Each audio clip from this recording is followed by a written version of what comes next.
Okay, so this camera right here is so much fun.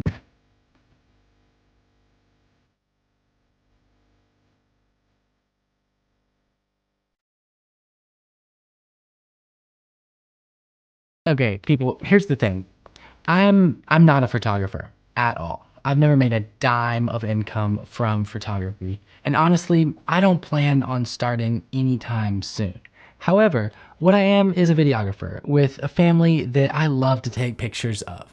And being a Sony shooter all of my career, the cameras I own just so happen to be hybrid cameras, which means they can take photos and videos. And even though they're mainly set up for video, over the last year, I've been bringing out the A7 IV more and more to take photos of my family with the different things that I go and do. And although I'm not very great at taking photos, every now and then I'll take something that just melts my heart, just right down to its core, on this A7 IV.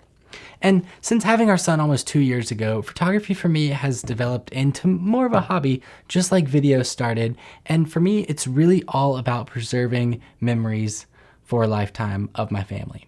Over the last few months, I've really enjoyed capturing photos again. And like everything in life, when I start to enjoy something, I tend to throw unnecessary money at the hobby, just testing out new things. And here's where the Kodak Ektar H35 comes in. You see, film's really hype right now. You see film cameras becoming more and more popular again. Everyone is trying to get the film look with their digital cameras, hence the X106 setup, and everyone's even putting film looks over their videos.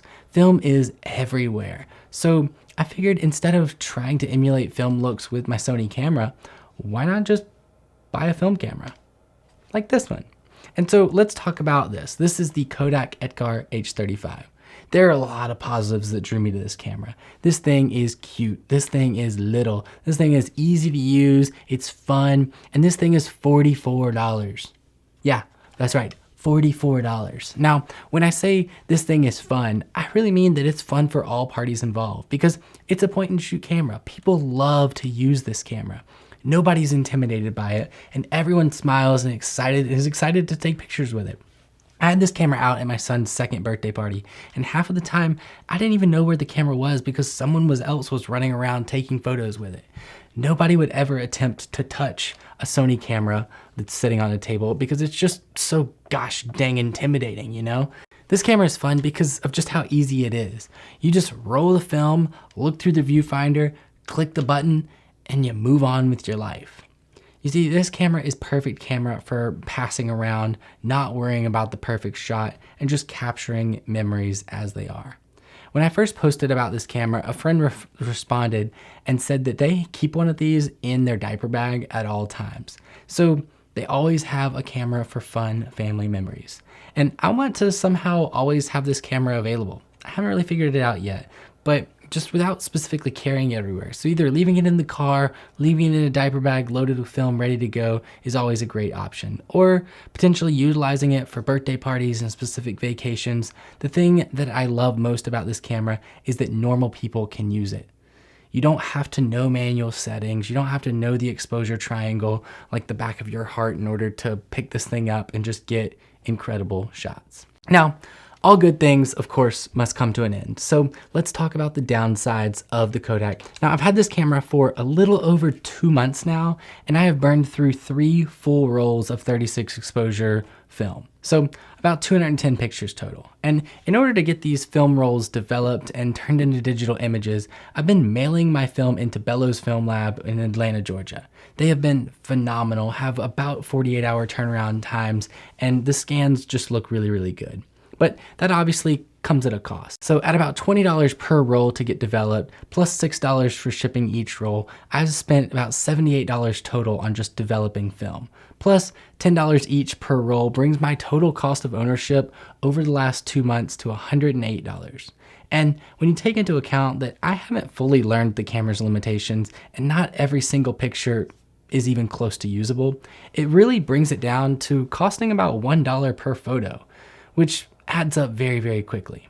And after developing my last roll, I figured I should probably slow my roll a little bit when taking photos on this camera, because $44 for a camera sounds great until you realize that it's basically $1 per photo from here on out. Unless you're better at taking photos than I am.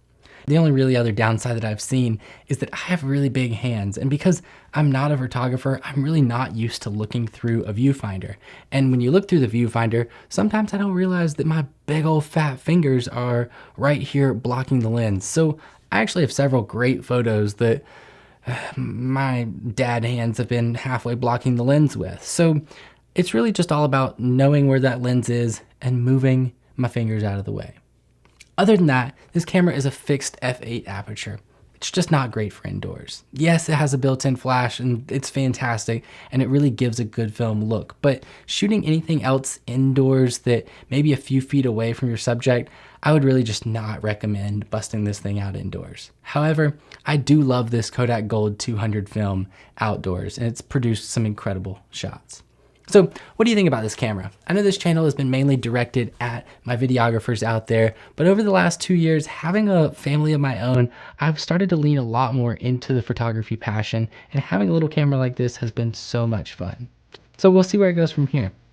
Feel free to let me know your thoughts on this camera. Do you have one?